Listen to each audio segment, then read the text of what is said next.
കുടുംബകോടതി വിഷയങ്ങളുമായി ബന്ധപ്പെട്ട് വരുന്ന പുതിയൊരു വീഡിയോയിലേക്ക് എല്ലാവർക്കും സ്വാഗതം. വീഡിയോ കാണുന്ന ആർക്കെങ്കിലും കുടുംബകോടതി വിഷയങ്ങളുമായി ബന്ധപ്പെട്ട് എന്തെങ്കിലും സംശയങ്ങളുണ്ടെങ്കിൽ കോൺടാക്ട് ചെയ്യാം. WhatsApp number +91 79 94 97 14 19. ഒരു വട്ടം വിളിക്കുവാനുള്ള കൺസൾട്ടേഷൻ ഫീസ് 500 രൂപ. ഗൂഗിൾ പേ ചെയ്യുക. സ്വന്തമായി ഗൂഗിൾ പേ ഇല്ല എന്നുണ്ടെങ്കിൽ ഫ്രണ്ട്സിൻ്റെ ഗൂഗിൾ പേ ഉപയോഗിച്ചുകൊണ്ടും എമൗണ്ട് പേ ചെയ്യാവുന്നതാണ്.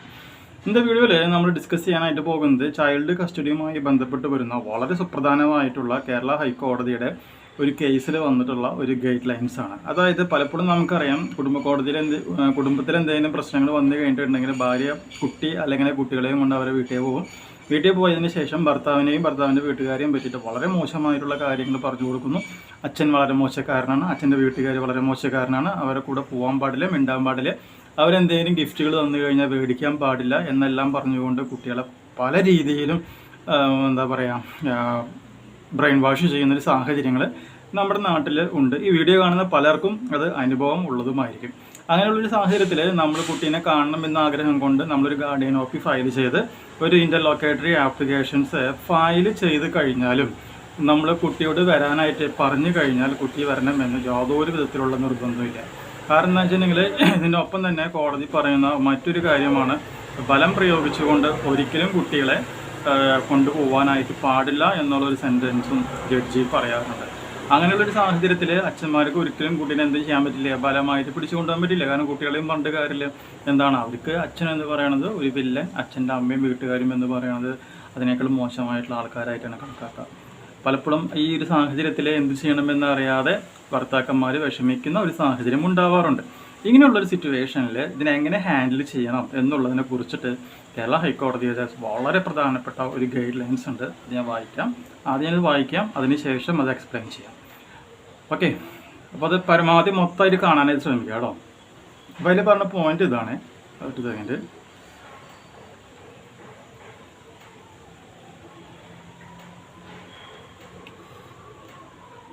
ഇൻ്ററിം കസ്റ്റഡി ഓഫ് ചിൽഡ്രൻ എന്നുള്ളതാണ് ഹെഡിങ്.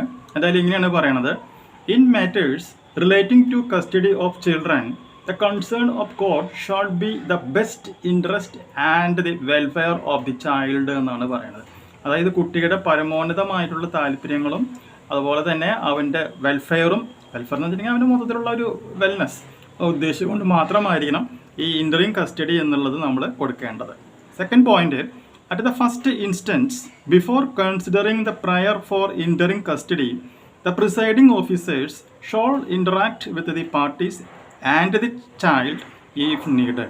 അതായത് നമ്മളൊരു ഇൻ്ററിം കസ്റ്റഡിക്ക് അപേക്ഷിച്ച് കഴിയുമ്പോൾ മേൽപ്പറഞ്ഞ പ്രശ്നങ്ങളൊക്കെ ഉണ്ടാകാനുള്ള ചാൻസ് ഉണ്ട് എന്നുള്ളത് ജഡ്ജിക്ക് അറിയാം. അതുകൊണ്ട് എന്താ പറയുന്നത്, കുടുംബ കോടതിയിലുള്ള പ്രിസൈഡിങ് ഓഫീസറിനോട് എന്താണ് ചെയ്യുന്നത്, ഈ അച്ഛനും അമ്മയോടും അതുപോലെ തന്നെ കുട്ടീനെയും ഒരുമിച്ച് പിടിച്ചിരുത്തിയിട്ട് അവരുമായിട്ട് ഒരു ഇൻട്രാക്ഷൻ നടത്തി, മോനെ ഇത് മോൻ്റെ അമ്മയാണ്, അതേപോലെ തന്നെ നിനക്ക് പ്രധാനപ്പെട്ട വ്യക്തിയാണ്, നിന്നെ ജന്മം നൽകിയിട്ടുള്ള നിൻ്റെ അച്ഛനാണ്, അച്ഛൻ്റെ അച്ഛനാണ്, അച്ഛൻ്റെ അമ്മയാണെന്നുള്ളത് ഈ വെൽഫെയർ ഓഫീസർ എന്ത് ചെയ്യണം, ഇവരെല്ലാവരും കൂടി പിടിച്ചിരുത്തിയിട്ട് പറയണം എന്നാണ് പറയണത്.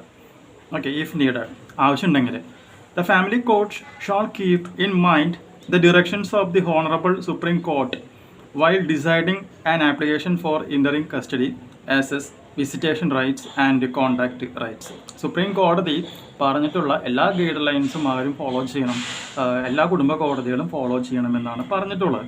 അതെന്താണെന്നുള്ളതിനെ പറ്റിയുള്ളൊരു വീഡിയോ ഞാൻ മുമ്പ് ചെയ്തിട്ടുണ്ട്. അതായത് വീടിൻ്റെ അടുത്തുള്ള ആൾക്കാരാണെങ്കിൽ എല്ലാ ആഴ്ചയും വീക്കെൻഡിലും സംസ്ഥാനങ്ങൾക്ക് അപ്പുറത്താണ് അല്ലെങ്കിൽ വന്ന് ചേരാൻ പറ്റാത്തൊരു സിറ്റുവേഷൻ ആണെന്നുണ്ടെങ്കിൽ ലോങ് ഹോളിഡേയ്സിൽ സെക്കൻഡ് സാറ്റർഡേ അല്ലെങ്കിൽ സൺഡേ അങ്ങനെ മിക്സ് ആക്കിയിട്ട് രണ്ട് വ്യത്യസ്തമായിട്ടുള്ള കോണ്ടിനെൻറ്റിലുള്ള ആൾക്കാരാണെന്നുണ്ടെങ്കിൽ കുട്ടി ഇന്ത്യയിലേക്ക് വരുന്ന സാഹചര്യത്തിൽ ആ ലോങ് വെക്കേഷനിലെ മാക്സിമം ടൈം, അതായത് അപ്രോക്സിമേറ്റ്ലി 90% സമയവും കുട്ടി വിസിറ്റേഷൻ ഡിനേ ചെയ്തിട്ടുള്ള ആൾക്കാണ് കൊടുക്കേണ്ടത് എന്നുള്ളതും പറഞ്ഞിട്ടുണ്ട്. ഇതേ കാര്യം മുംബൈ ഹൈക്കോടതിയിലും ആ വിധി വന്നിട്ടുണ്ട്. ഓക്കെ, കിട്ടിയില്ലേ? ഇനി if the family court feels that familiarization of the child with the parent is required, it shall passes orders to ensure that the child is familiarized with the parent who is denied custody till final adjudication of the matter. മനസ്സിലായില്ലേ? കുട്ടിക്ക് അച്ഛനോ അച്ഛൻ്റെ വീട്ടുകാരായിട്ട് പരിചയമില്ല. അപ്പോൾ ജീവിതത്തിൽ ആദ്യമായിട്ടായിരിക്കും അച്ഛനെന്ന് പറയുന്ന വ്യക്തിനെ ഇവർ കാണുന്നത്. അങ്ങനെയുള്ള സാഹചര്യത്തിൽ അച്ഛനും വീട്ടുകാരുമായിട്ടുള്ള ഒരു പരിചയം ഉണ്ടാക്കണം എന്ന് പറഞ്ഞിട്ടുണ്ട്. പരിചയമാകുന്നത് വരെ പ്രിസൈഡിംഗ് ഓഫീസർ അതിന് വേണ്ടി ശ്രമിക്കണം. The essence of brevity in such orders is for clarity and to avoid wastage of judicial time.